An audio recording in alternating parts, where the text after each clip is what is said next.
Good evening, ladies and gentlemen, and welcome to another Wednesday night here at Freaky Fast Broadcasting with the WSSR Cup Series Season 10. We are here at Watkins Glen International Raceway for race 13, the opening race to the final 16 drivers in the playoffs. And this is the opening race for the playoffs, and we're about having an exciting race tonight. These drivers are currently practicing around this legendary road course in Watkins Glen, New York. And the drivers are ready. This field is set for the playoffs, and it is time to crown our Season 10 champion.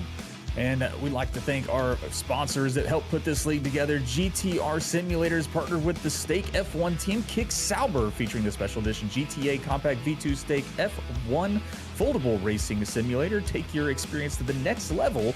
Check them out at gtrsimulator.com and use code WSSR for 10% off. That's gtrsimulator.com and experience pro-level racing from home at the F1 Team Kick Sauber GTA Compact V2. Also, Trophy Smack, where you can take your victories to the next level with a wall smack. Also, they have provided the trophy for the past couple of seasons here at WSSR. And go check them out and get yourself a trophy or a memorabilia of wall smack and a picture of your wins with TrophySmack.com. Use code WSSR Smack to get yourself 10% off. Again, that is WSSR Smack to get yourself 10% off at TrophySmack.com. I'm your host, Richard Wolfsver. I'll be joined here by Robert Moyer Jr. as well here in a few minutes, as Sam is currently not with us, not feeling well. We wish him a speedy recovery, but we are getting ready. These drivers are, really throwing down some really quick times. The 16 drivers that we have set for tonight, it came down to an exciting race last week at the Daytona 08 configuration, with Cody Reed basically not starting last week, so he was kind of on Mercy's end to stay in that top 25 with his win at Atlanta. But as it be, he was able to maintain the top 25 in points, and Cody Reed will be in the top 16. He will be in the playoffs for tonight. But these drivers' points were reset, and depending on how many wins and other bonus points they have they have extra points as well on top of that reset. So we'll see the points a little bit later on as well to see who will be leading to start off the playoffs. But oh man, it is going to be an exciting next six races. We have 6 races left of the season. It is crazy to think that we are 12 races down of the 18 race season here at WSSR, and these drivers are ready to fight for that trophy. And Watkins Glen is such an awesome race to open up the playoffs. We have the super speedway of road courses, basically, as this track is really fast, long straightaways, and a lot of technical curves as well. As Robert is now here with us. And Robert, are you excited for tonight? Oh, I'm excited. Definitely there, Richard. Yeah, it's going to be a great race opening, to the playoffs here. And it's kind of weird to see, the first race of opening of the playoffs at a road course. So that makes it interesting, right there by, looking at the way they have this playoff schedule set up. And we'll see that schedule here in a little bit. But yeah, it's interesting to see Watkins Glen here, and we'll see how these guys can handle tonight's event. Yeah, definitely an interesting opening race to the playoffs. Normally don't see a road course, typically an intermediate track, sometimes even a super speedway to open up the playoffs to let these drivers kind of get into a groove. But they decided to start off with the road course, and of course, probably one of the best road courses on the Cup circuit, legendary Watkins Glen International Speedway. So we do have Gavin Rogers, who is leading the points currently for the playoffs, and he is our road course ringer here in WSSR, winning 4 of the 5 road course races he has been a part of since he started last season. So he is looking to start his playoff run with dominating fashion, though he is not the top of the practice right now in time. That would be our driver, James Scioli, probably the closest he has in competition here at Watkins Glen. So it's going to be exciting to see what these two can do, as Gavin has won both of the road courses in dominating fashion this season. So a lot of the drivers are looking forward, trying to see if they can knock him off the pedestal going into Watkins Glen. Oh, most definitely. Yeah, everybody's got he's got the red flag on him, whatever you want to call it. They're out to get him. It's like a defending Super Bowl champion. Once you dominate on something, you know, teams and drivers actually start saying, okay, what do we got to do to beat this team or beat this driver? And right now, like you said, Rogers is just, man, well, just road course, just season, and ever since he came to Watkins Glen, every road course, like you said, he finds a way to dominate it. And it's not just pulling out and winning. He dominates. If you go back and look, he pulls out with a big gap. So like you said, Scioli here tonight, very close here. He ran 1:11.47 to I just lost out on Galvin's there, but I mean it's really close there, Rich. Yeah, their times in practice were really close, but the drivers done the practice, and now they're on to qualifying of who will start the pole for this race tonight in the WSSR Cup Series.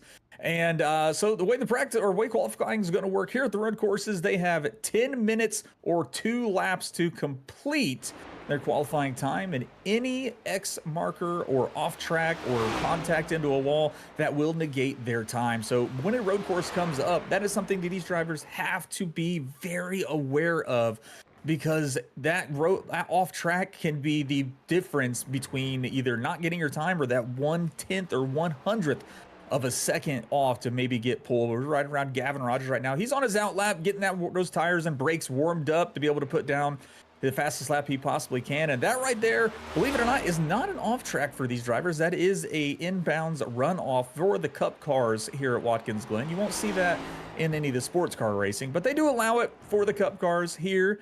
So you'll see a lot of cars drive wide in that turn out of the carousel. But Gavin Rogers coming down the front stretch here, and he's going to take the green flag for his first lap of qualifying.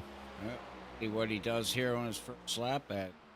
I believe he's going to be up in at least top 2 here, and we'll see what he can come up here with that Ford Sundance Pizza sponsored machine there, and let's wait and see what he does here.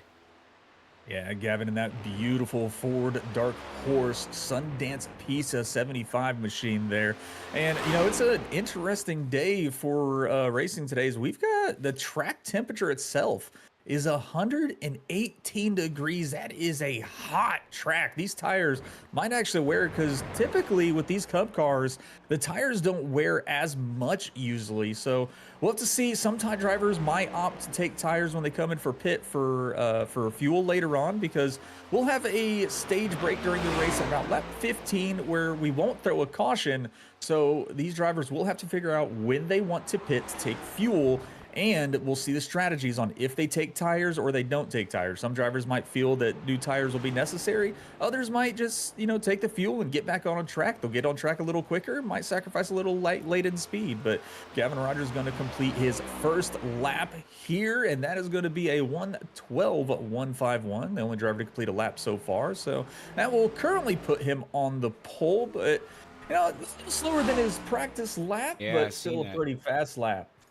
Yeah. Sorry, Richard. I didn't mean to interrupt you there. I got a bad habit of agreeing and I say it, but yeah, it's a lot slower than his qualifying lap by at least a second. So here, as Brian McCann now puts down a 1:13. So, like you said, I think this all has to do with the track temperature. I know I was looking during practice, and the track temperature around 120 some degrees. So. I don't know. The track temperature was hotter. It's a lot cooler right now, so not sure why it's slower, but we'll see on the second lap as we'll see if they can beat that.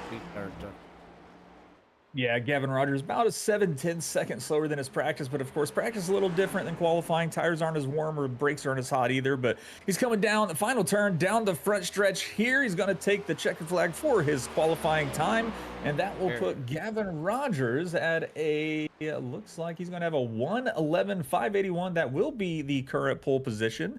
But, the driver that was closest to him was James Scioli. I was watching him earlier. He was just getting ready to start his first lap. So we're right along here with Douglas Newbigging, another Lucky Ducks driver in that nice Oh, lime green machine. A little off track there in the carousel. Going to kick some dirt and grass up on the track there. So luckily, and that is his first lap also. So that lap will not count. That will be an off track. So he's got to put a lap down for lap 2 for himself. So he's going to be looking at a lap 2 screamer. Vincent Sora able to close the gap. He's going to be starting outside pole currently at a 1:12.194. But right along here with another next level motorsports driver, Jared Hughes. He has had a pretty standard season for himself. He's been in a few, hasn't been in a few races, but when he has, he's either running about where he expects sometimes, or he does a pretty good job. But teammates with Gavin, he's trying to learn as well, try to see what Gavin can teach him to get some speed, especially on these road courses. oh, most definitely there. And that beautiful, I love that paint scheme. We ran it last night at the Speed League, that we raced in last night there, Richard. And, big shout out to Pit Stop TV there of Andrew. Done a great job for a BRB, Cup Series that we race in. But yeah, we'll see what he can do. Right now, he's about almost 2 seconds off the pole right now. But we'll see as it looks like no, he's slowing down, but I'm not sure if he's just taking it easy. Yeah, Jared Hughes got a little slow there in the carousel, probably just not able to get the car settled like he wants. But I'm right along currently with James Scioli, who put down a 1:11.826, but he's coming around for his second lap also around the last 2 turns. We'll see if he can best Gavin Rogers in the pole positions at road courses around this last turn, down the front stretch under the Go Bowling Bridge, and across the start-finish line here. And James Scioli will put down... Nope, that lap does not look like that will count. He must have gotten an off track or an X. So it looks like James Kyle will have to settle for a 1:11.8, and that will currently sit him in the second position, starting just outside of Gavin Rogers. It's not bad. It's a good lap though. Maybe he was going, maybe got off track a little bit like you said there, and it disqualified his lap here for that. But a 1:11.826. I mean, I wouldn't complain. You're starting in second. You got Vincent Sora, Ryan Kelly putting down a really nice lap. You got Drew, the 88 there with the 1:12. You got Zach Hall running there at 6th. You got Chad that we did not see last week that would have made the playoffs completely different if he would have showed up. Running there in 7th right now with Christopher Norris there in 8th. Brian McCann, he was 3rd in practice, and now he's all down to 9th there. So I'm not sure what he did there, but unfortunately he didn't put down the same lightning fast lap that he down in practice there.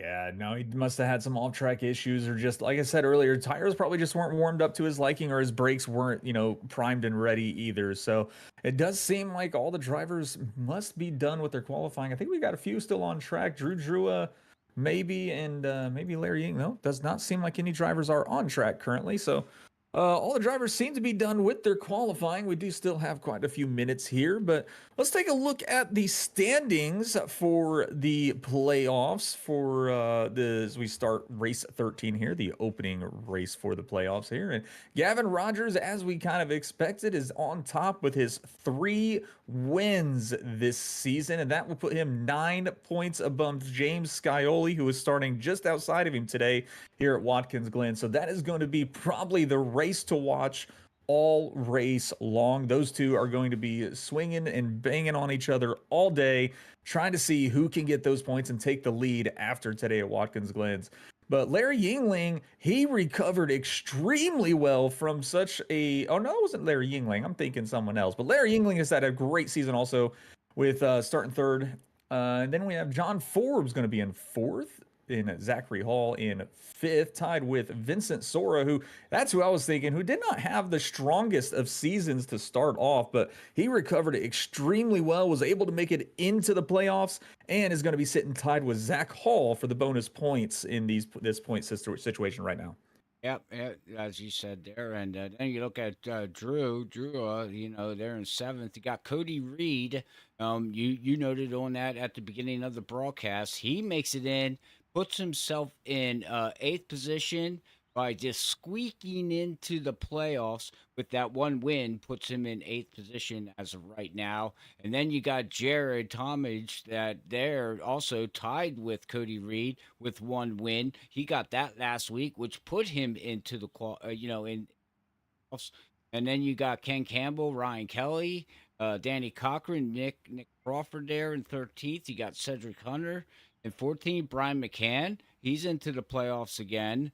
And then you got Shane Terrian making it into the playoffs. And unfortunately, Richard there with Chris Stentz. Um, what a season that guy had, and he just missed out on playoffs. Everything didn't pan out the way he wanted. So, you know, this.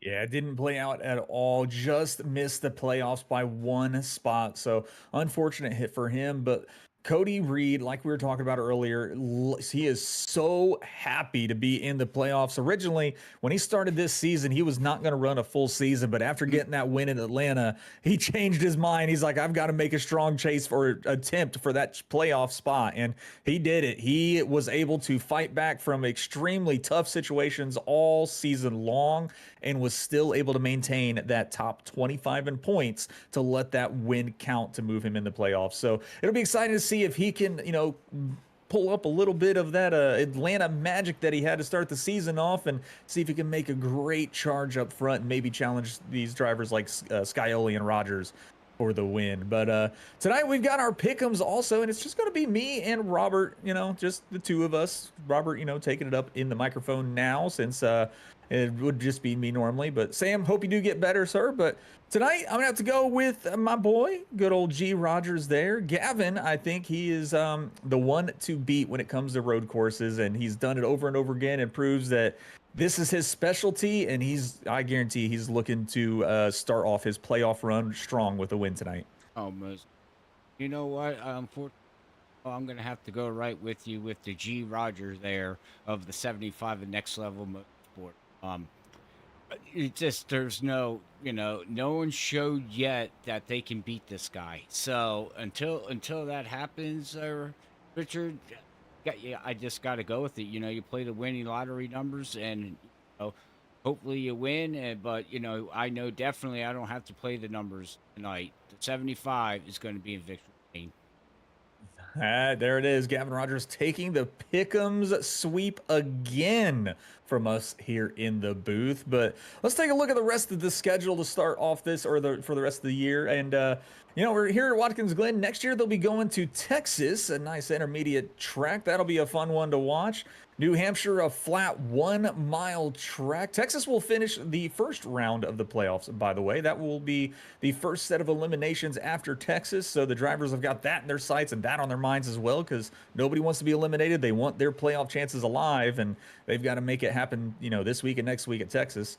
Then we move to New Hampshire and then Las Vegas. That'll be another elimination race at Las Vegas. After that, the final, I believe, 6 drivers will be standing for the championship races, I should say, for the playoffs as we go to Dover and then finish the season out at Homestead. And it just feels so right to have Homestead as the final race of the season, like we've seen many a times before in the real life. So a great end of the season schedule to see what these drivers can do.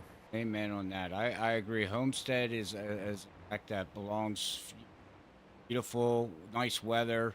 It just belongs to be the last track, for the championship. But looking at this schedule here, Las Vegas is going to be extremely interesting. We all know how the next gen cars run there. It's fast pass,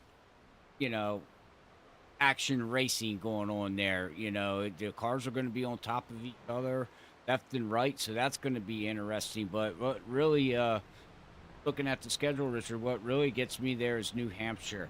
That's going to be an interesting track to watch, and hopefully it puts on a really good show. And I'm happy to see New Hampshire on the schedule. Yeah, New Hampshire is a beautiful facility, and it can produce some exciting racing as well. very different from a lot of these other tracks that we have in the playoffs right now. It is a 1 mile track, and it is very, very flat like that of Martinsville. So these drivers can get some high speed down those long straightaways, but they have got to woe those cars down and get ready to turn on the flat turns. So that'll be a very fun one to watch to start off round 2 of the playoffs as well. But these drivers are out here practicing, got a little less than a minute left.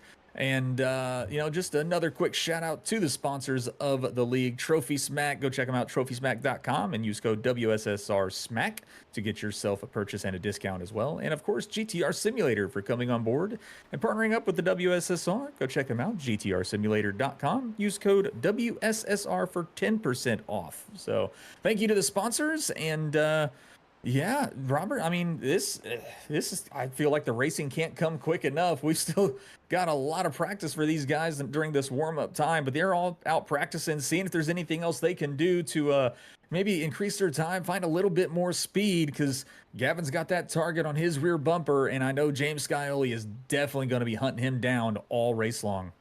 Yeah, and I don't see no airs out of them drivers unless they mess up. The other drivers are going to have to figure out a way to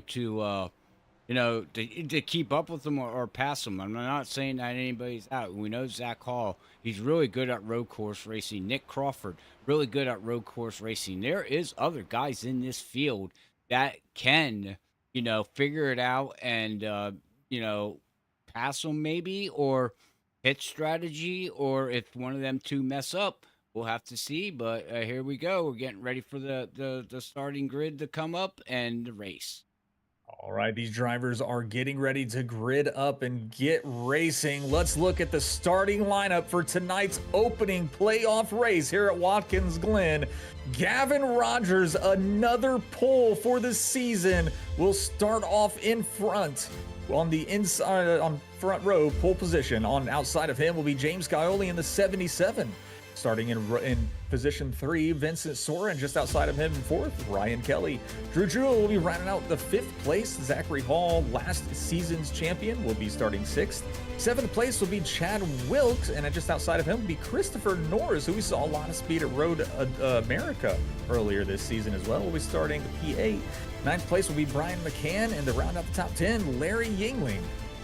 As starting here in P11th, there's going to be Nick Crawford on the outside of him. And P12 is going to be Cedric Hunter. Hughes in the 68 in 13th position. Right beside him is going to be Jared Tomlin. Starting 15th and 16th is going to be John Forge Jr. in that number 11 machine, with Shane Terrian outside of him. Kanata is going to start there, and Joshua Kanata in 17th position, and P8 is going to be Ken Campbell as we go down through the rest of the lineup here. In 19th is going to be Brian Knoll, and on the inside of him is also going to be Ryan Ferraro there in the 19th position. And then in the first position is going to be Ollie Fonseca on the outside of him, taking no time, Douglas Newbinging. Cody Reed, no time. Danny Cochran with no time. And Danny had a penalty from last week there, Richard. And then you got Ross Tatum in the 25th. Samuel S. Garcia is going to be in 26th. And rounding out your field here tonight that we have not seen in a while. Wow, welcome back, Brandon Colley there in the 78, starting P7. And then you got Tyler Dingler starting there in the P28 in that 19th position. So that is your starting lineup here tonight here at Watkins.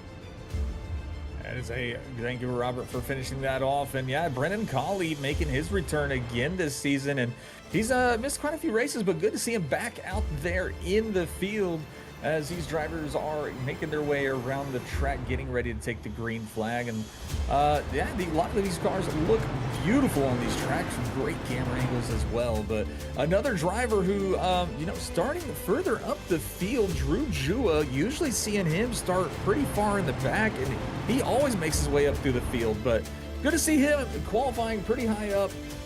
And just to kind of reiterate from Road America, we had a very interesting situation between two drivers who were starting next to each other. Christopher Norris and Chad Wilkes. They had a little bit of a scuffle on the front stretch at Road America. To see them starting side by side here at Watkins Glen, who knows, we might see some shades of some doors again coming into this race. We'll have to see.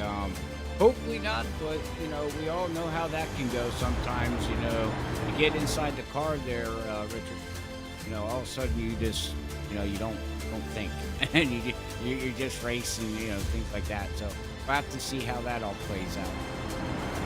Yeah, it definitely will. But it's going to be interesting to see if we can get some newer drivers up in the front as well. Because Watkins Glen, unlike Road America and Red Bull Ring, this is a typical NASCAR track where the Cup Series actually goes to. So a lot of these drivers might have a lot more experience here. They'd have a lot more understanding of how these cars handle.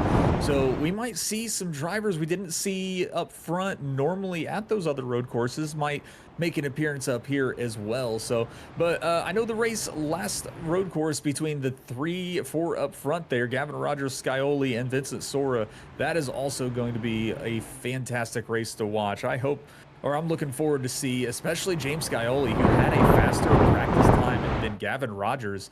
So that's going to be really interesting to see how close Scioli can keep his car from by Gavin and just wait for Gavin to make that mistake and make a move. But lights are out on the pace car, and this track, I mean, they're coming up to the last two turns. These drivers are ready to get the playoffs started here for Season 10 in the WSSR Cup Series as they round the last two turns. These drivers in their seats, steering wheels grip, and their feet are on the pedal. The pace car hard right down into the pit road. These drivers are ready to go here at Watkins Glen International. And here we go, the green flag is waving, and they're off into turn one as Gavin Rogers and James Scioli side by side. And Gavin will get a great entrance into the turn and maintain the lead. Well, that's it. He got a great entrance going into the turn there in turn number one. He gets a good lead. Scioli's going to be right behind him there, and it looks like the top 6, 7 right now, all the way back to Jared. They're all getting single file here, as I did see some smoke there in the back, and I'm not sure if somebody got into somebody back there. Yeah, a little bit of smoke in the background up through the yeses, but Gavin Rogers off to a great lead to start off. But these drivers just lining up, trying to take it easy for now through the bus stop. And as smooth as you can get it in, the entire field is pretty much lined up, trying to take it as easy as possible because we do have a lot of racing to go here. We have 45 laps here at Watkins Glen. Again, stage break will be at lap 15, but that will not be a caution. That's just win points will be awarded to the drivers. As you see the Hornets that's back there on that runoff coming out of the carousel, but Gavin Rogers coming around, and there it is, Ryan Kelly spinning on the second to last turn off out of the runoff there, but Gavin Rogers will come around and take the first lap here at the Glen. Yeah, and that looked like with Ryan Kelly, it looked like he wheel hopped. It looked like the car just started bouncing a little bit for him there. So we can try to go back here and see exactly, since we're single file here right now, go back and see what happened. Back a little. See exactly what happened. No, he just looks like he just got in there and just lost it there from what it looks like. Him just going into the turn, got a little loose. That rear end just came out from underneath him, and he just unable to save it. But he's able to keep the car clean, and that is the biggest thing you want to do. No damage on that number 3 Chevy Camaro machine of his. So as long as he can keep it smooth and get some speed back underneath him, I think he can make the passes and maybe make a move to get back up there and maybe make a contention for a strong finish as well. So car's clean, no damage, no other cars involved, so just a small little spin, no big deal. It's something you got to worry about with this track and these cars. They do get really, really loose. They are a very stiff style car, so they do get loose very easy on these road course tracks, but able to get through that turn smooth that time. No, gets a little loose again. He's definitely going to be fighting that car for a while, let those tires cool down. Yeah, he's going to have to, like you say, he's going to have to let the tires cool down, as I am trying to find something here. Okay, I think I found it there. Yeah, I mean, this is something else we didn't talk about too much there is tonight they also have a drive-through penalty for every 15 X's they get. So like you said, you got to be really careful. How these guys are going to handle this, and you don't want to go off track or these little scrapes and try to keep it, in the racing line, because if you get too much, and you start piling up them X's on iRacing, which is off incidents, it could tally up to where you get a drive-through there, and that's not good. Yeah, that incident limit, 15 incident point limit for these drivers, and they get a drive through. That is to help reduce any kind of small advantage you can get from like cutting the course or anything. So it's a great way to kind of keep these drivers on track as much as they possibly can. Uh, so they've definitely got to keep an eye out. And, they might be able to run some of these turns out a little wider and take advantage of using an incident point here and there, but it is a resource, kind of like tires, that they have to pay attention to. As we have had one driver seems to have called it a night, Jared Hughes, disconnecting. So gonna have to find out what happened with him, but that's one driver already done for the evening. Yeah, one driver done for the evening. Unfortunately, that's something we don't want to see. But as you were noting on stuff there, Galvin Rogers put down the fastest lap of a 1:11.51.14, and right after that, right behind him, Scioli comes by and puts a 1:11.505 down for the fastest lap. So, he's about a second off now, half a second, from Rogers, but he's still putting down the fastest lap. So that's just very interesting that you put down the fastest lap, but you're not gaining on the guy that you're racing. Yeah, I mean, you might put down one fast lap, but the leader's putting down faster laps than that one lap you put down. So he might have gained a little bit that one lap, but the other laps do compound over time. So he's got to find some more consistent speed to be able to catch Gavin, as Gavin has got a lead of almost 8/10 of a second already, and we are only 5 laps into this race. So Gavin might have been holding back a little bit of what he knows about Watkins Glen in these Cup cars, but Vincent Sora also riding back here in third. He is 4 seconds behind Scioli, so he's got some speed he's got to find to try to catch second place. Yeah, just took the words out of my mouth as I was looking at the ticker there. Scioli's falling back to about a second now. And right now, Vincent Sora fell back a little over 4 seconds now. And the rest of the fields is, starting to fall slowly. And Galvin Rogers is just slowly pulling away lap after lap. And, after a while, once you, get such a lead, Galvin is really good at these road courses, as we noted, but he knows how to save the tires in. If you got a second lead there, Richard, you don't have to go, full send into the turns, burn up your stuff. He knows how to lay back and keep them tires fresh for a whole run. As you can see now, Scioli's now over a second behind Rogers there in first. Yeah, Gavin does a great job of realizing how much tires he needs to use and how much he can save.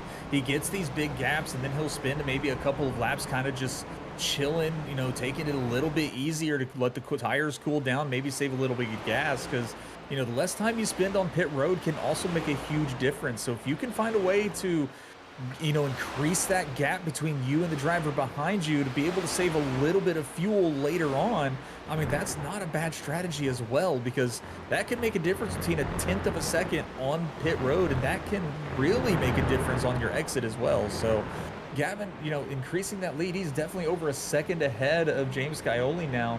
And Scioli's pulled away from Vincent Sora as well at 4.5 seconds. So Gavin Rogers doing Gavin Rogers things in that Sundance Pizza Ford and showing why he is the road course king here in WSSR as he leads lap 7 here tonight.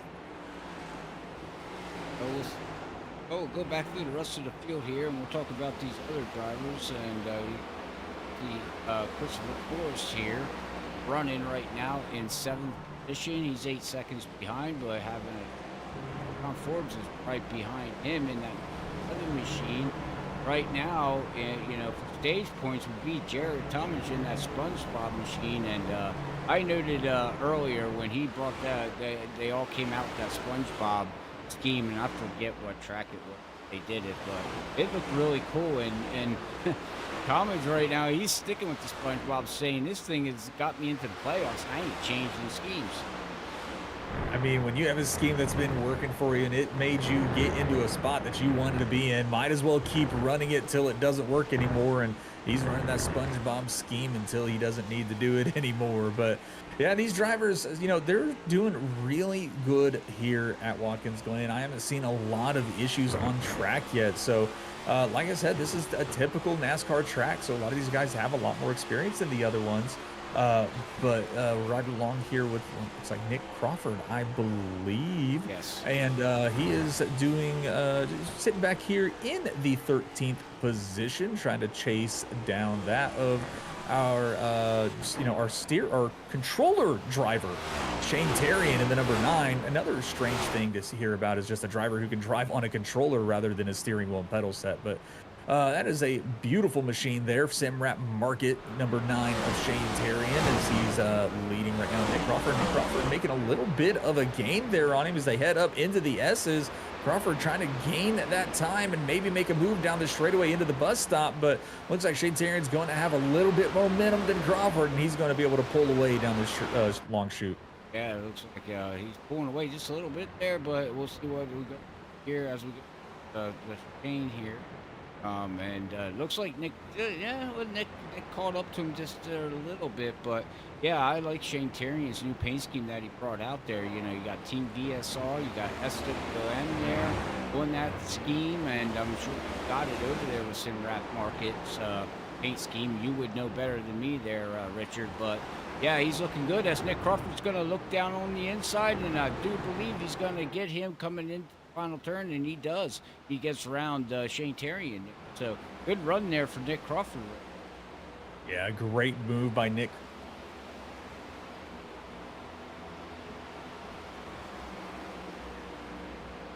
As we are going to go back here and look at Ken Campbell here. He's got Brian McCann right on back on Cedric Hunter here.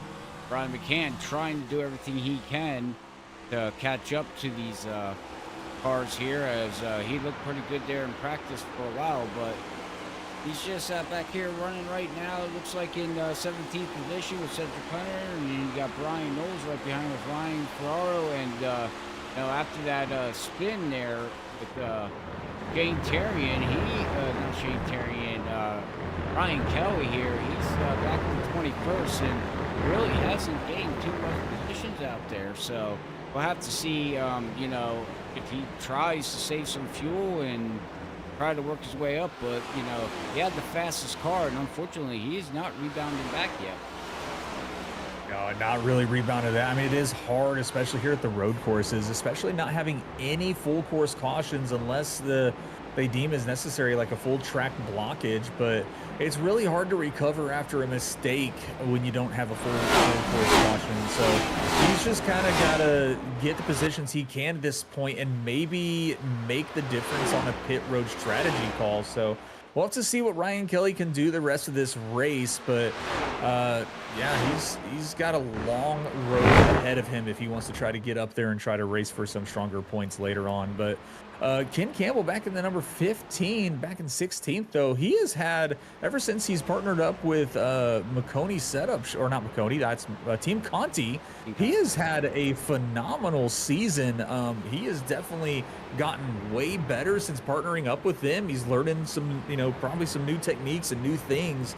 So it's great to see him up here running and in the playoffs as well. The playoffs, if you're curious who's in the playoffs, you don't remember by name, check the red banner on the windshield of those cars. The playoff drivers are indicated by a red banner on the top of the windshield. So if you don't recognize a name or don't remember the names of the people in the drivers in the playoffs, just look for the red banner and you will know what drivers are racing for that championship trophy at the end of Homestead here in a few weeks. Yeah, that's very correct there. As we just see Brian McCann, he went into the last the turn 9, I think it is, or whatever turn it is, but he almost lost it. Now you got Cedric Hunter right on the back of Brian McCann. Brian McCann's all over Ken right now, trying to figure out how to get around him, and we got a 3-horse race battle going on right now back here with the guys from 15, 16, 16, 17, 18 position, excuse me.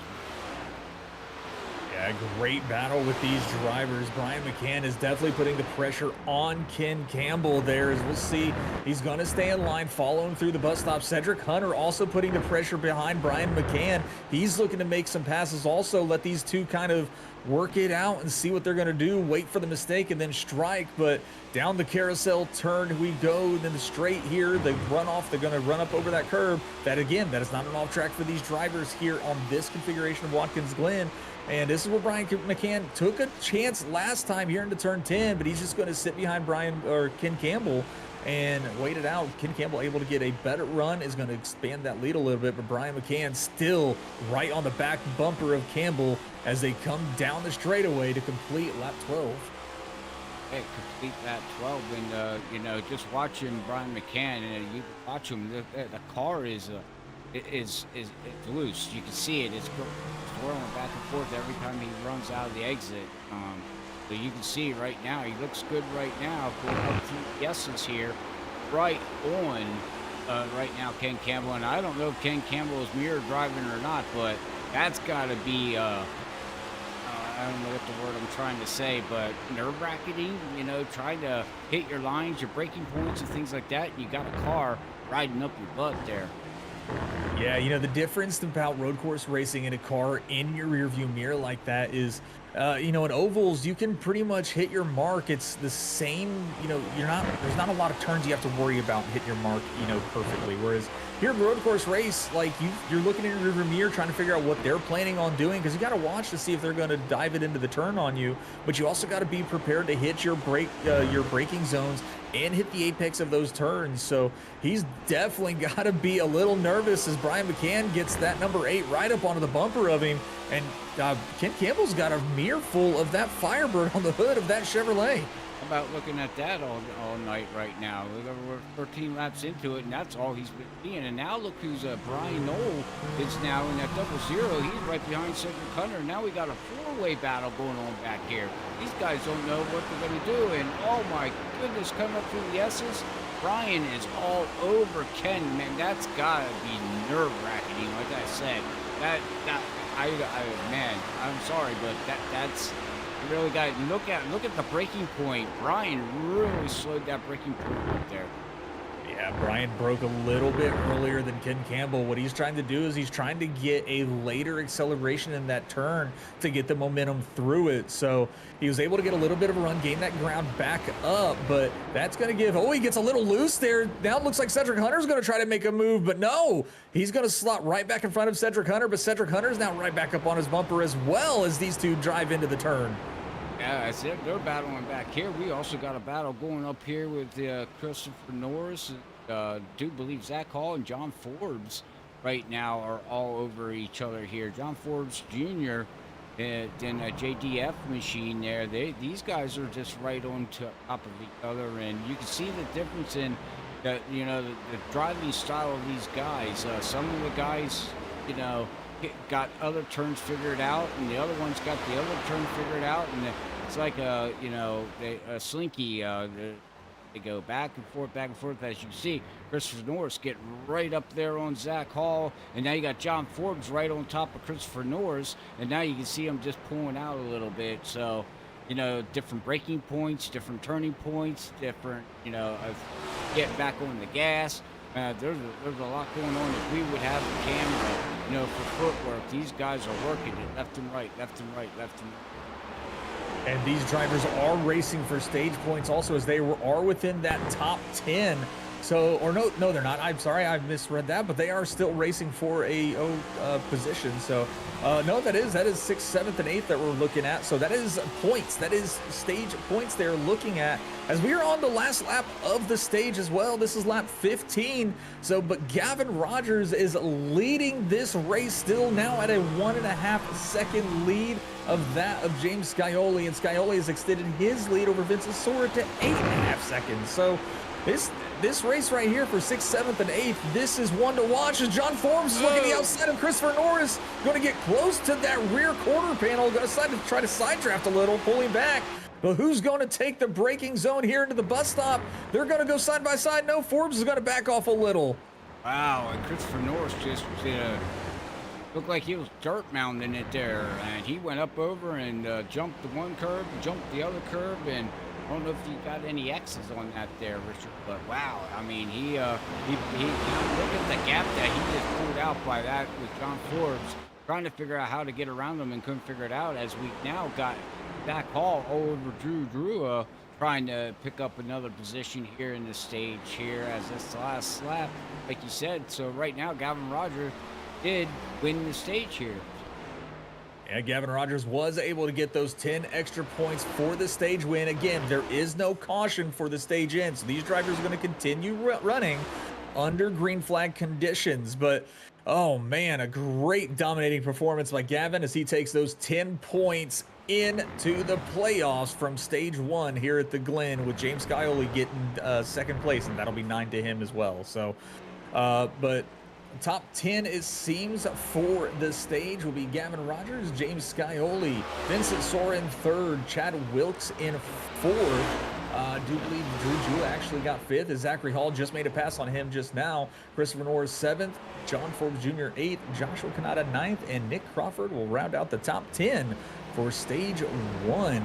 As these drivers continue to race under green flag conditions.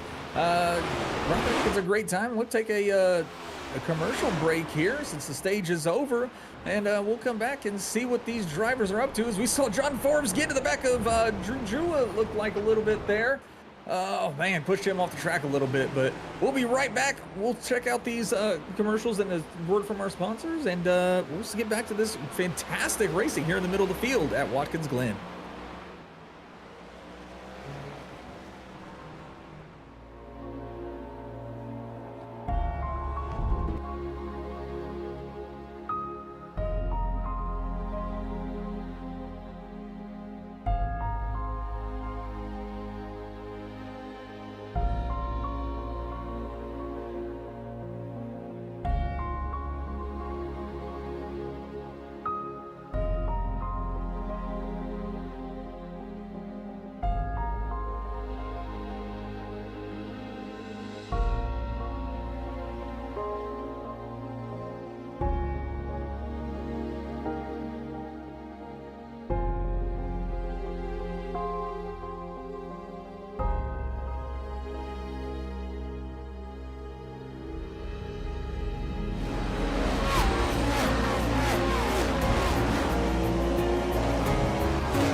Welcome back to the action here at Watkins Glen for the WSSR Season 10 playoff opening races. We have green flag pit stops going on right now. Drivers opting to just take fuel, drivers opting to take tires. Strategies are all over the place right now, as we've had about 7 drivers that come down pit road for service. But Douglas Newbigging being one of those, the first one to start making those pit stops, actually only on pit road for about just under 8 seconds. So Drew Drua looking like he opted to just take gas, and that will put him above a lot of, or more ahead of a lot of the drivers he was looking to pass. So a great pass, or great strategy call by Douglas Newbigging. I do believe I was saying Drew, I meant Douglas. But and we'll see the pit stops happening and fuel only calls, it seems. So a lot more drivers still out 20 laps down, or 20 laps on the board right now. And still drivers out on the track, not yet looking to pit, it seems. But it's going to be interesting to see, Robert. What do you think some of these drivers' thoughts are when it comes to these pit stops and pitting as early as they have? Very interesting to me. So we'll have to wait and see what these leaders do. It's going to be the telltale sign. I mean, the leaders right now are on lap number 20, 21 right now. If they can make it to around lap 25, then great call for these guys, because like right now, Doug Newbing and Douglas right now is on his second stint here on full run, and Cedric Hunter too. His have 5 laps, and only took fuel 2, the same as the 7 machine. So the question is how long can they go? If the main leaders can get 24, 25 laps out of fuel, then these guys are looking okay. If not, they're not going to make it on fuel to the end unless they're trying to really save fuel. I don't think they can. I could be wrong, but the leaders are going to tell us exactly where that fuel. Exactly. And Douglas Newbigging looks like he opted for a 2-stop pit stop is what's going to happen. So he will have to pit one more time for fuel in order to make it to the rest of the field. But like Robert was saying, these leaders, if they can make it to about lap 23, 24, then they only have to do a 1-stop run. But that means that they're going to have to slow down a little bit and not put down as fast of times. But Gavin right now still running in the 112, so he's not too terribly off his faster times, about a second. Whereas Douglas Newbigging, he's still putting down 113, so still faster for Gavin Rogers. But it does seem that these leaders are probably going to be doing the 2-stop strategy and pushing these fuel tanks to the very limit of how much fuel these cars can use. But Gavin still a dominating lead. He's now put that lead up to 2 seconds over James Scioli as he comes around into turn 10. James Scioli still in the picture. It's not like he can't see Gavin, so the target is still there, but he has got to find some kind of speed to catch up, and Gavin not opting to pit yet. So these drivers are opting for the 1-stop race, and they're gonna probably pit here the next lap or 2 to take some fuel. But to see if they take tires, that will be an interesting thing to see. I don't foresee these drivers taking tires. I think it's going to be fuel stops fuel stop only for everyone throughout the field. Oh, yeah, I agree. Everybody has. Oh, we lost James Scioli right now. Oh, nope, he's back now. Oh, he's having a look. There, that's not good. That's something you don't want to see, because I was just ready to ask you, man. If you're Scioli, what do you do? Do you pit a lap earlier and try to leapfrog that Rogers, or do you just follow along with him? Because I mean, if you try to go in early, you're already 2.5 seconds behind. So I don't think the leapfrog is in the realm. You go in and you come out. Rogers is going to be able to pit and come back out and still be ahead of you. Yeah, I mean, you want to be able to try and pit earlier than Gavin Rogers if you possibly can, but you still have to make sure that you can make the full run of fuel for the 2-stop thing. But he's not going to pit yet. Gavin stays out, and so does James Scioli. Vincent Sora is also in this running, trying to figure out what speed he can find, where he can pick it up. because he's chasing down these top two as well. He wants to be in the action, but with him being 12 seconds back from James Scioli, I don't think that's going to happen unless those top two make a mistake. So, but as for Scioli, yeah, I mean, I would try and pit a lap earlier than Gavin. You might not make up those 2 seconds, but you can make up at least at least 2 tenths. And that can put you a little bit closer, maybe grab some draft potentially. But Gavin, it doesn't seem like he is touchable here at the Glen tonight. Yeah, I do believe unless he messes up on pit road, that could possibly be a thing here too. You never know. You go in, you slide your box, and before you know it, you got a 15, 16-second pit stop, and right there, Scioli can make that up here. But we're riding back here with that Lucky Charm machine of Chad Wilkes here and running in fourth position. And this guy, when he does show up, he's fast when he hits the track here at WSSR, as Brandon Colley's going to let him go by. But I got to give a shout out to Chad. He knows how to race these road courses.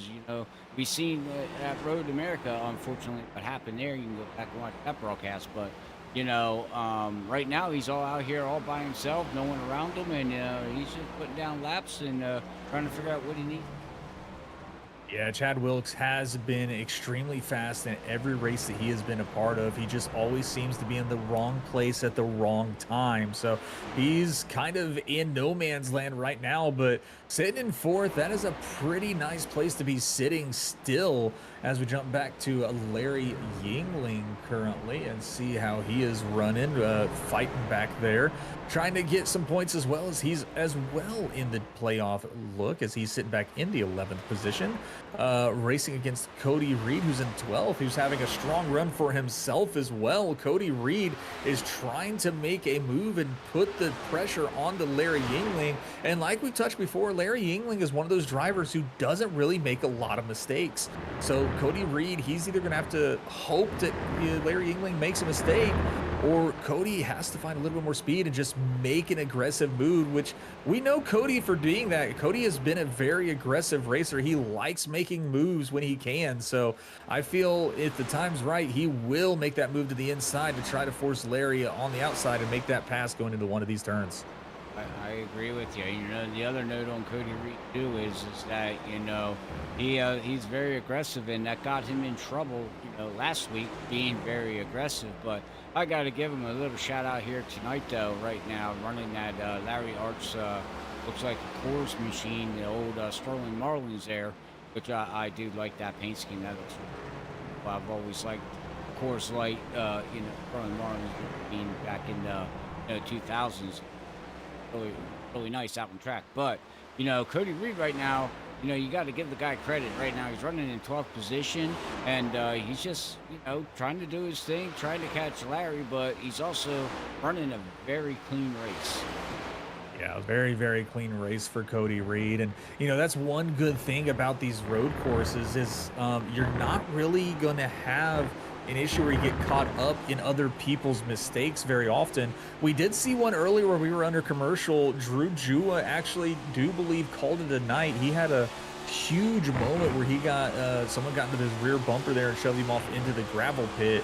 But I do believe Drew Jua has called it a night. Not sure if it was an internet issue or he just said I'm done. But Drew Jua is currently not connected and is out of this race. But Cody Reed doing a good job, got a little loose there, lost a little bit of ground on Larry Yingling, but he is doing everything he can to try to work his way through the field because every point is going to matter, and he wants to be able to not be eliminated after Texas next week. So a great finish here can really set him up for a better day next week.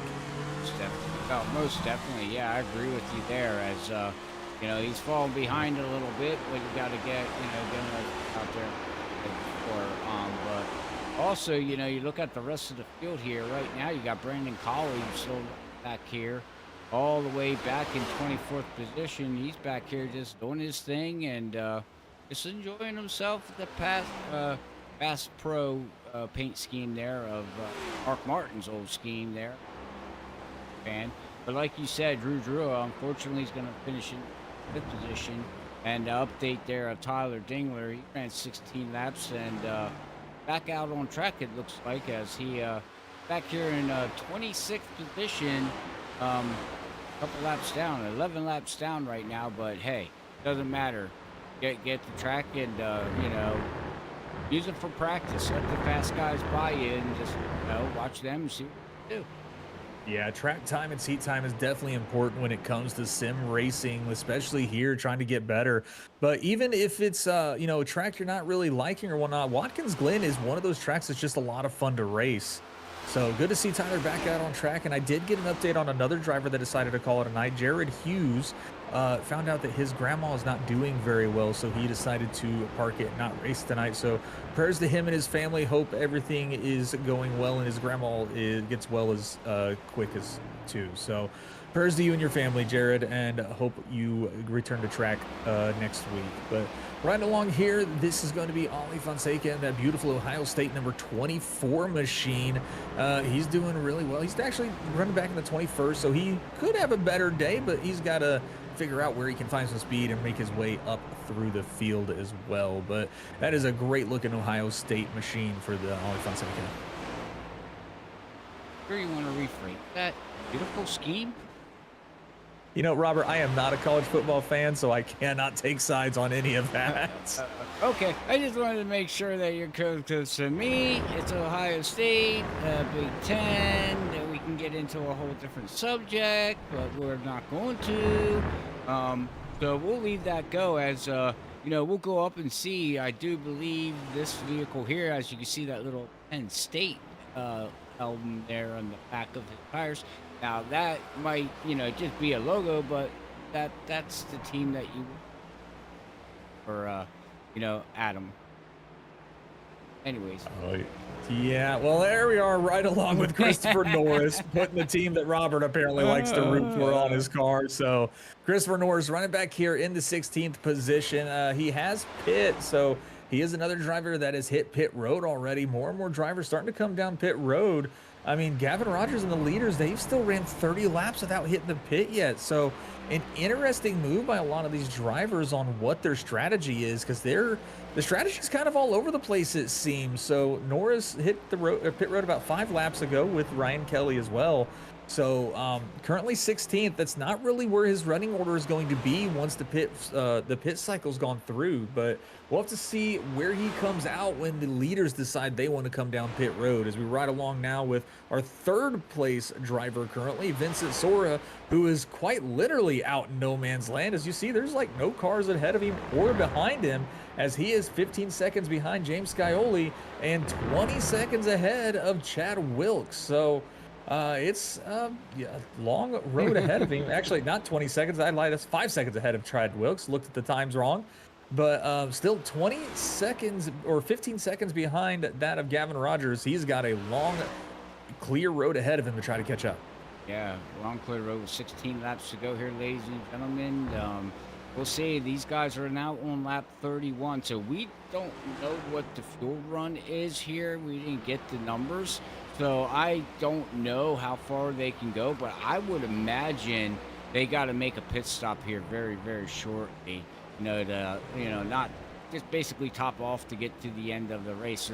There's no green-white checkers here tonight. We don't got to worry about that.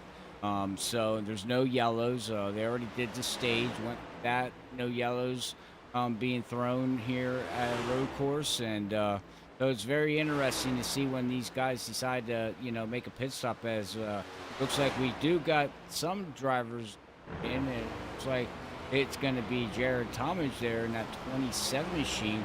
He decides to pit on lap 31 here, and see him slide into his box. And these pit crews, we don't see them, but it's backwards.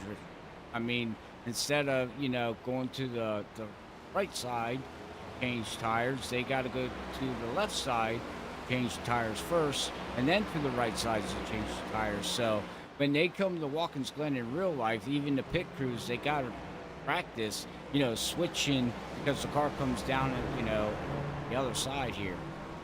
Yeah, it is a different experience for the pit crews and whatnot. And a different experience to see as well is we're used to seeing the drivers have the passenger side, that right side of the car, get changed first. But being how they have to pit at here at Watkins Glen, that is not the case. They have to pit, or they have to take tires on the driver's side first. So very interesting, very different to see when we go to road course races, because I do believe it's the same at Sonoma where they have to change the opposite side first. But so yeah, he decided to pit there, lap 32, like we were talking about. But the leaders still out on the track, still putting down laps. Gavin Rogers, James Scioli, they've gotten even closer as well, as they're less than a second from each other. As you know, they're looking at hopefully pitting here soon. I'm, like I said, not sure what the fuel mileage or marker is, but it has got to be here either this lap or within the next one or two. And he's going to stay back out on another lap as he's getting ready to pass Ryan Kelly to put him a lap down. Very interesting. I mean, even if you can make it, they can't make the whole race. There's no way. They can't make 45 laps on a tank of fuel. We do know that.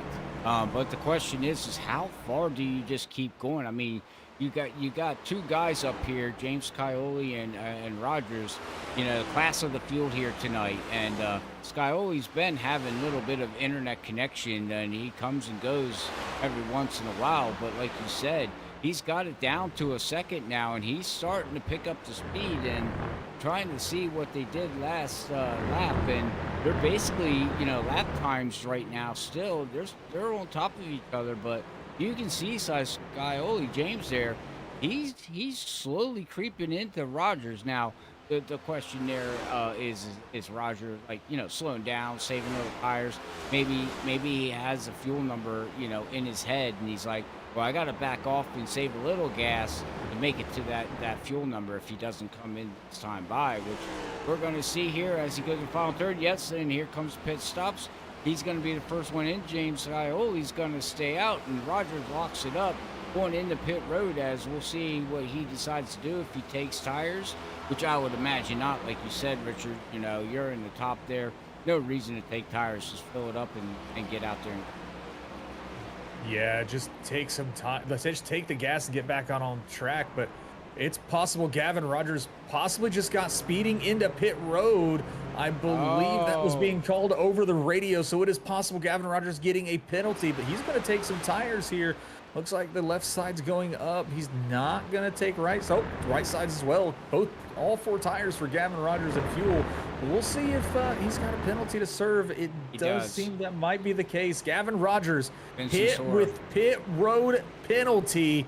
That is not what you want to see as the leader. Gavin Rogers dominating run into speeding into pit lane. That is unfortunate to see. Oh man, yeah. I mean, we seen him lock it up going in, and he got a puff of smoke. But yeah, he got a penalty there, unfortunately, and so did Vincent Sora. Vincent Sora got caught speeding too, so they both got a black flag. Now James Scioli, he's really got he entered pit road really nice. Now the question is you got to keep it at, what is it, 35, 45 down pit road here? Yeah, it's a very, very slow pit road, and that is a 40-second hold. That lead from Gavin Rogers completely diminished as he comes out in 13th place.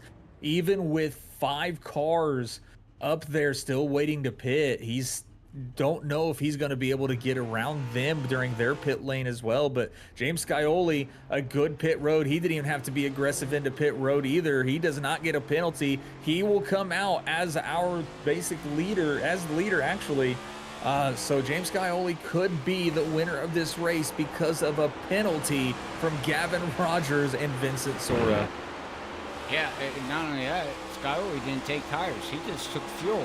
So, I mean, you had such of a big lead there after them two got a penalty. I would have took some tires, but maybe he just feels like he's faster right now on the older tires, and he's not worrying about it. As we'll see how this all shuffles out here now, as Christopher is now 25 seconds behind Scioli, and Scioli's really, he's just taking it easy now. You can see he's not pressuring, he's not doing nothing. He's out here all by himself, and like I said, we'll see once this leaderboard and everybody, shuffles through final pit stops where everybody's going to lie out.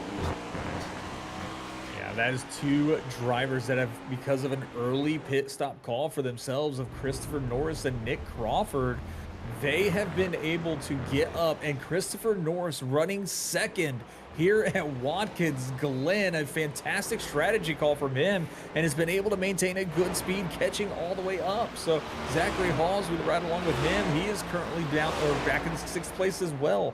These drivers were not running up here near the top 5 earlier, and now they're in contention to get a top 5 to start their playoff hopes in round 1. That's what you want. And speaking of round 1 here, as we said, Watkins Glen here, the first race of the the playoffs here, and it's a 2-race playoff bracket, and we go to Texas next week, and now Galvin Rogers and who was it? Oh, Vincent Sora. They put themselves, they can still come out of here with some decent points, work up through. They have the speed, but unfortunately, the race win for Rogers, is out the window, unfortunately. But with 10 laps to go, they're going to go into next week at Texas, and we're going to see what they can do at Texas. And, they probably don't have to get a win. They didn't put themselves in that much of a dilemma. Now, Vincent Sora, that's a different story. Right now, he's back in 20th position. He just got around Ryan back there in the 10 machine back here in 21st and 20th position as he worked his way up through, and Rogers is running 12th, and he's right on the back of Cedric Hunter here, and with his pace speed that he has, he should be able to get around, Cedric here very short. Yeah, I think this should be a pretty easy overtake for Gavin Rogers, but Gavin was coming into this race basically hoping to lock his name into the second round of playoffs, but because of just a small mistake, he's got more of a hill to climb. I mean, he's still got that 10 bonus points from winning the stage, and then he started off the playoffs 19 points to the good, so it's not like he's in a I have to win to get in situation as he locks up, gets almost into the bumper of Cedric Hunter, but he gets a little loose and saves it. Hey, he's got to make another charge to get back up to Cedric Hunter as they almost wreck in the S's. I don't know if you've seen this, but it looks like the aggression level of Roger right now is up 2 notches. He's really driving that car, Richard. He's going over the bumps. He's sliding it. It's like you can tell he's mad. You can tell he's an upset driver. But I think somebody's got to get in his ear and tell him, look, man, calm down. You had the pace speed. You still got 8 laps to go. You can make up 1 or 2 positions. And like you just noted on there, he got the 10 stage points, when the stage came out. And he had a good buffer, being the lead. So it's not like he's out of the playoffs now or anything like that. He just needs to finish this race, and he can, gain what he can. Yeah, I agree. He definitely is mad at himself. A small, silly mistake on the pit road has completely changed his mindset of how he's driving, as he is right on the bumper of Cedric Hunter. He's going to make the pass finally on the inside, but that's just all he's got to do. Just be a little calm, make the pass where it's safe, and just keep your car out of trouble. You can make up a couple more spots still before the end of this race, but Gavin Rogers, who was basically stamped in to win this race, small mistake on pit road, and that completely shifted the outlook of how his race was going to go. Yeah, unfortunately, but like I said, he just needs to calm down here. But we'll go up here with these top 4s right now. You got Sky Oli still leading, 26 seconds ahead, so we don't need to talk about him, but we do got a race going on right now here with Nick Crawford, Cedric, Christopher Norris, James. Man, I'm messing up everybody's names here tonight. Sorry, I do apologize for that. And then you got Forbes here running in 4th position, and these guys are trying to leapfrog each other here. But the pace speed, when I'm looking at these last laps here, they're all about the same. I don't see anybody really running away from it, but I don't see no one really gaining on anybody. Yeah, I mean, these drivers are all within potential shot of passing each other also. So right now you're just kind of hoping the driver in front of you makes a mistake and you don't make that mistake, unless or find that little bit of extra speed somewhere. Figure out where you're not getting it. What's not working for them that you need to pick up on. So right now they're just kind of cruising along. It seems like they're all, I wouldn't say content with where they're running, but they're definitely not happy with where they're running because they're all within that top 5 still. But Joshua Kanata back here in the 7th position. He's got Douglas Newbigging flying up from behind him. He's trying to catch him as well, as Kanata is trying to look forward to try to catch Zachary Hall and maybe get another position as well. But Zach Hall, I guarantee you, will try and fight everything he can for that position because he's in the playoffs where Joshua Kanata isn't. So every point matters when it comes to the playoffs because they all are very close when those points reset to start this round off. Oh, most definitely. And also, with that, if you don't get any stage points, which I do believe Zach did, but, you don't get stage points to the playoff drivers that are in the back that don't get them extra points. Every position matters, like you said. That's 1 point for every position. So, you gotta go for it. If you see a car in front of you, you got to try to do whatever you need to do to try to pass. As we're right now, like still watching Kanata work his way around, and he's having a good run. And then also back here, Brian McCann still back here running in 9th in the top 10, but he does have a fast Gavin Rogers. In that 75, he's coming with 5 laps to go. 75 might catch him there. Yeah, Gavin Rogers still one of the fastest cars on the track. He is definitely hunting down every single spot that he can. Brian McCann, the next one in his crosshairs, as he is chasing him down, and he is catching him quite quickly, actually. He's only a second and a half back, but that gap is closing quickly. Gavin is just on a tear right now. He is running 1:11.7s right now, fastest car on the track still, so he is giving everything he possibly can. Not enough to get up to the lead or even potentially top 5, but he's getting every point he can through this top 10. But right now, the race back for 14th, 15th, and 16th with Shane Terry and Jarrett Talmadge. That race is getting pretty close. It was for a while there, but they're starting to stretch out a little bit. Cody Reed doing a great job up there in the 14th position. He's having a fantastic race to start off his playoff run as well. Yeah, we'll see if he can hold these guys off because they're right behind him, and Talmadge is about ready to pounce on Cody Reed. And Cody Reed just needs to take it easy. Even if you can come out of here right around, the top 15, that is a good run here, as I don't think he's going to be able to hold off Talmadge. Jared there. I think Jared's going to be able to. Nope. I thought he was going to try to take him on the inside there, but he backed off and thought smarter, and he's going to try to pick a different place to go. But like you said, you got Shane Terrian back here with 4 laps to go. Shane might be able to catch up to Jared and then, get a 2-for-1 maybe. It's very possible. I mean, they're chasing down Larry Yingling also, but also behind Shane Terrian is Ken Campbell. So you have 5 cars here that are all within a striking distance, that are all in the playoffs as well. So, and some of these drivers are only a few points different from each other, even in the standings. So they are trying to get every chance they can to get an advantage on each other. But these two right here, Jared Talmadge and Cody Reed, probably one of the closest battles here in the field. Jarrett just trying to find an opening and a time that he can make that pass, but you got to make the pass at the right time, because if you pass in the wrong spot or make an attempt, that can ruin your momentum. And Shane Terrian is in striking distance, and he can overtake you, and you lose a spot instead of gaining one. So Cody Reed way high, he's gonna miss that wall. Oh, a huge miss for Cody Reed, as that gives Jarrett a chance to get side by side around turn 10, and Jarrett's going to have the inside advantage going into the final turn, but they're still side by side. Jarrett is going to make the pass on Cody Reed, and Cody falls in right behind him. And it's funny, man. You just noted on it that, you got to be careful. You make a mistake, blah, blah, blah, blah. And what did Cody Reed do? He overshot the turn and almost took out the wall.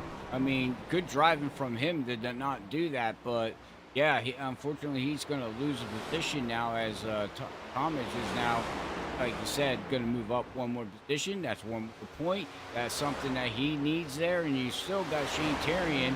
And like you said, Ken Campbell right behind trying to come, back up through the field. And you can see whoa. And Thomas just did something. He overshot the turn. Cody Reed's going to try to look on the inside. Nope.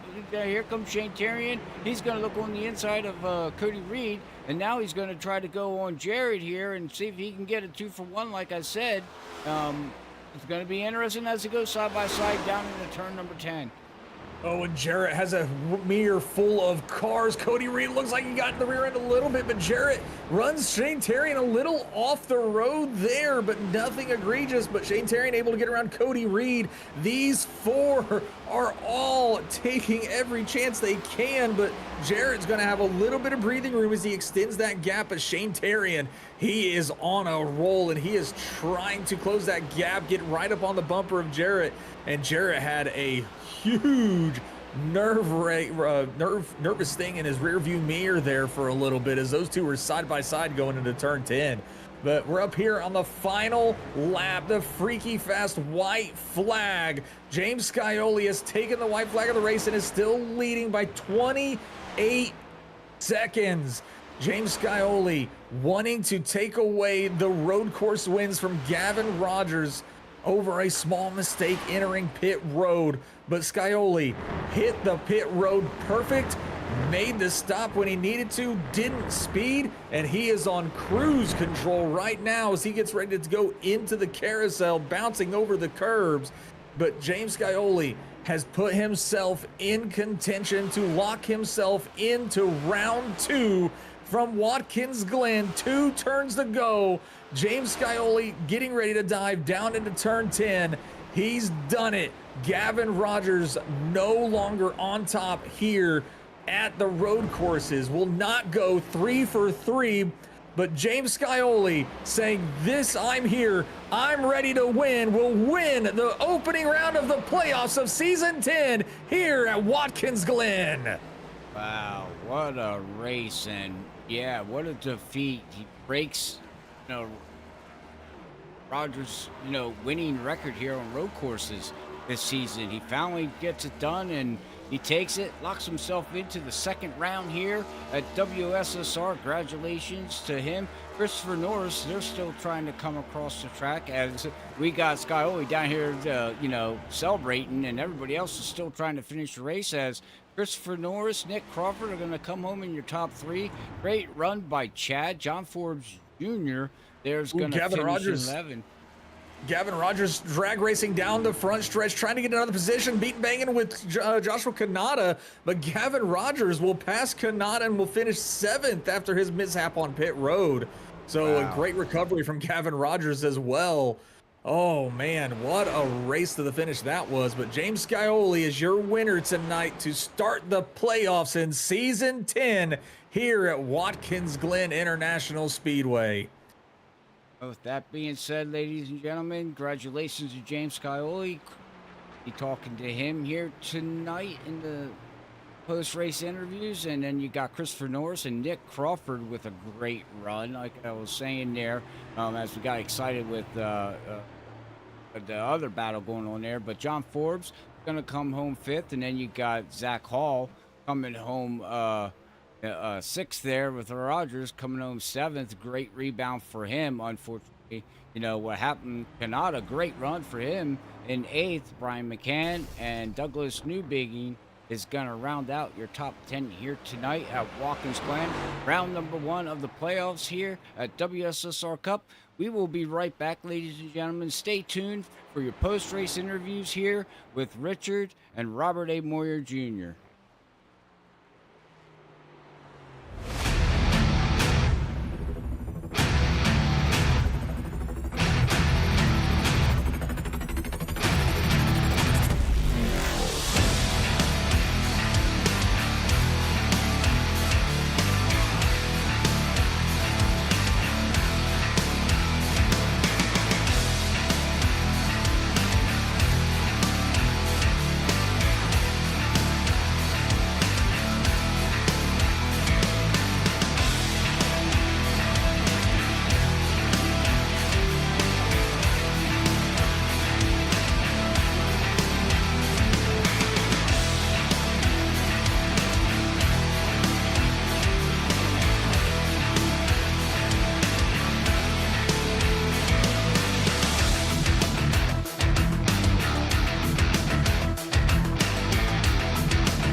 right, welcome back, everybody, to the Freaky Fast post race show. Tonight, we are going to have the top three runners at Watkins Glen. And to start off, we're going to have the race winner, James Scioli, join us here in the booth. James, it's Richard and Robert in the booth. Congratulations, a win at a road course at Watkins Glen, besting Gavin Rogers. How are you feeling tonight? Feeling pretty good. Definitely wanted to do it on the track. Kind of unfortunate how we got it there, but a win's a win. You gotta take them when you can, especially when Gavin's that fast on the road courses. You're kind of hoping for a mistake. So he got me on the qualifying lap, and I just kind of let him get out front. The dirty air is pretty tough here, so just kind of let him get about a second, and then was just trying to stay there, and ended up falling a little bit further back than I wanted to. I think I was just kind of trying too hard to stay with him, and just needed to just run my pace and just try and save the tires a little bit and get him on the backside. So was kind of starting to make a little run at him, especially as he started getting into traffic. I knew he'd kind of struggle a little bit, just hadn't been behind anybody, hadn't had to worry about anybody all race. So just getting into that first wave of lap traffic's tough, and just trying to stay with him and force a mistake. Didn't think it would come on pit road, but nonetheless, definitely happy with the win. Yeah, definitely. That's a great win to have to start the playoffs, also, especially beating Gavin. But unfortunately, it was due to a penalty on pit road from Gavin, which is a rare thing to see from him. But fantastic win from you, and that'll punch your name into the round two here in the playoffs. So congratulations. And it's going to be a quick interview tonight as we don't have Sam with us, but we're going to go ahead and leave the floor open to you for any shout outs you'd like to do. Perfect. First, want to shout out you guys for broadcasting these races, letting us do this. We really appreciate the work, and you guys taking some time out of your days to let us run this. We really appreciate it. It doesn't go unnoticed. Same thing for the admin team. Just taking some time out, letting us do this, letting us have a good time. So we really appreciate you guys up there. And then huge shout out to Lucky Ducks, Meals on Wheels, Mobile One, Team Rubicon, Simrat Market for being on the car, and hopefully we're talking to you guys this time again next week. All right, sounds good, James, and congratulations again. Look forward to watching you at Texas. Thanks, guys. All right, that was James Scioli, your race winner. We're going to go ahead and move on to second place, Christopher Norris, who is also making a really strong run here in the playoffs. Christopher Norris, it's Robert and Richard up here in the booth. How you doing today after that second place finish? We're chilling. I don't know how I got here. Thanks to the guys who wanted to join the club of speeding on pit road. It seemed like a really fun club to join. The only thing is I pit before them, so I wasn't able to join that club. I was really hoping James was going to join that club, but he just doesn't want to be a part of the club, man. It seems like a really fun one to be a part of, but it happens. He also, his engine was fine tuned. I was hoping someone would throw a beer bottle on the track and blow up his engine, but didn't happen either. But hey, to P2, 20 seconds back. Ain't too bad. Yeah, P2, not too shabby at all, and a great early pit stop call from you as well. But yeah, the pit road speeding penalties were in abundance tonight, but P2 still got to feel good no matter what. It's going to be a short interview tonight, Christopher, but any shout outs are in the floor is open for you for the second place finish here at the Glen. Yeah, of course, I have to give out to my teammates. Zach Hall, Nick Crawford, such a kind of always great teammates hanging out with. Poor Zach was struggling a little bit there tonight, but hey, still was able to come back P6. Wasn't too shabby. So I was trying to play protector behind him, trying to get John to not pass me. Had a little bit of fun with doing that, but ain't too bad.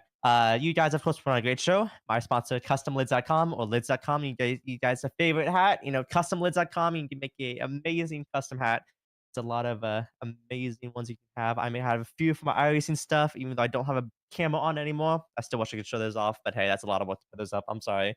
And then also the admin team always put on a great show every week, except for the fact that they tend to give me incident point penalties a lot.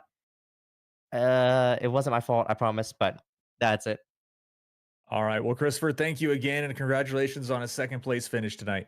Thank you. All right, that was Christopher Norris, your second place finisher. And we're going to go ahead and head on to third place, Nick Crawford. Nick Crawford having a strong night tonight here at the Glen. Nick, congratulations on third. It's Richard and Robert in the booth. How was that race, and how do you feel after that one? Hi guys. I shouldn't be here. But as with every road course, I'm a little bit sweaty. Shoulders are sore. My eyes are sweaty. Yeah, it was definitely some work, but it's probably the best case scenario right now. Yeah, well, that was a fantastic run for you. A lot of, like we were talking with Christopher there with Norris, a lot of pit road speeding penalties tonight, which kind of allowed you guys to take advantage of and get into those P2 and P3 positions. So fantastic work from you guys. A little bit of luck, but hey, you can't complain about luck sometimes. That'll help your playoff run for sure. But short night tonight for interviews. It's just pretty much me. Sam's not here. So the floor is open for you, Nick. Any shout outs you want to give out there tonight? Of course, I always have to shout out my beautiful wife. She's amazing. She's doing so good right now. She's doing school, work, and everything. She's the best in the world. Shout out to my teammates. They're awesome. We share so much information in practice.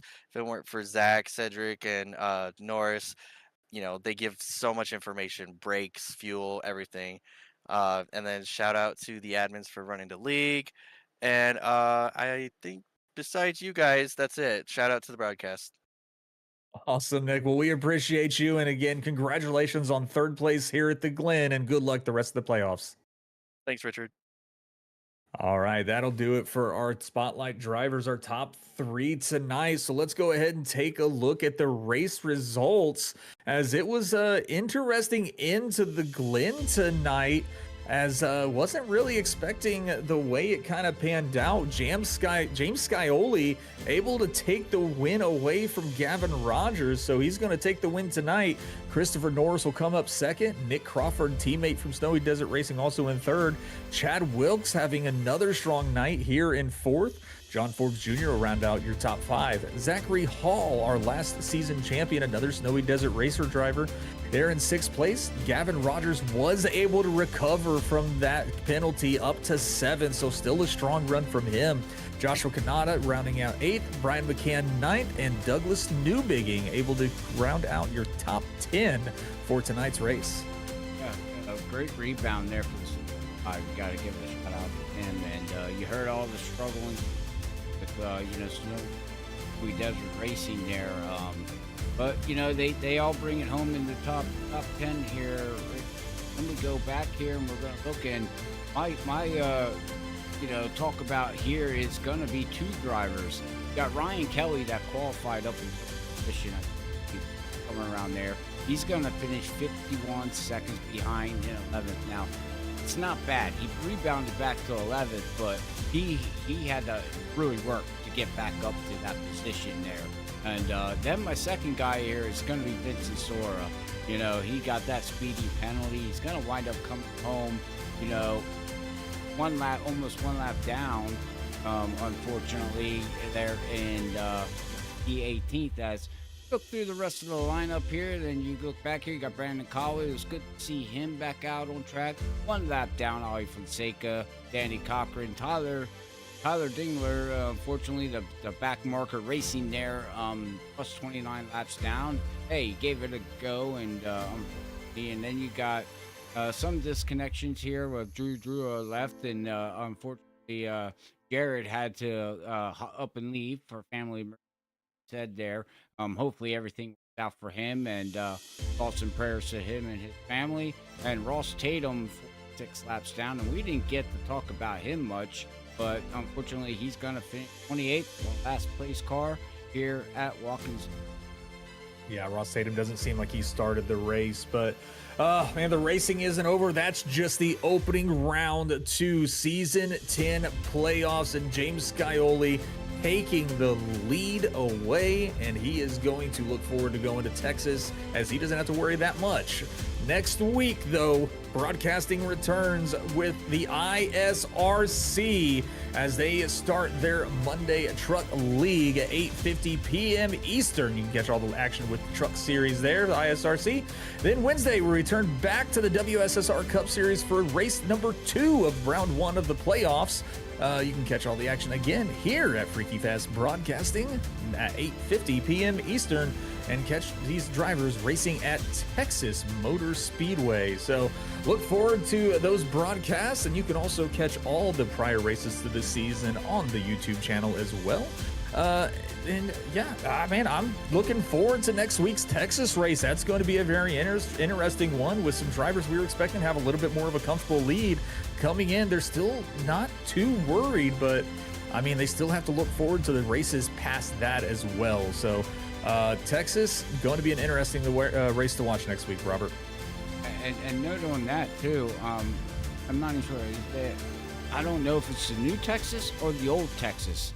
This season, season 10, they've been normally going to like the old tracks. They went to, last week at Daytona 08. So I don't know if it's the old Texas, but tune in next week, Wednesday night at 8:50 to find out if we're racing the new Texas or the old Texas. But with that being said, for me here in the booth with Richard here, Wolfesser, we do much appreciate everybody tuning in here tonight. Don't forget to hit that like and subscribe button on YouTube, and also share this stream to your favorite social media platforms, Facebook, YouTube, X, whatever you like. Share it out there. Let your friends and family know about what you do on Wednesday nights, and have them come out and root you on here on YouTube. We would love to see more people out in the chat and having fun with us as we call the races. But with that being said, we won't see you here until next week on Monday night. Like Richard said, it is the season opener at ISRC Truck Series as we head to Texas. We actually head to Daytona for their season opener. But we'll see everybody next week. Have a great week. God bless everybody. Love you all. Peace out.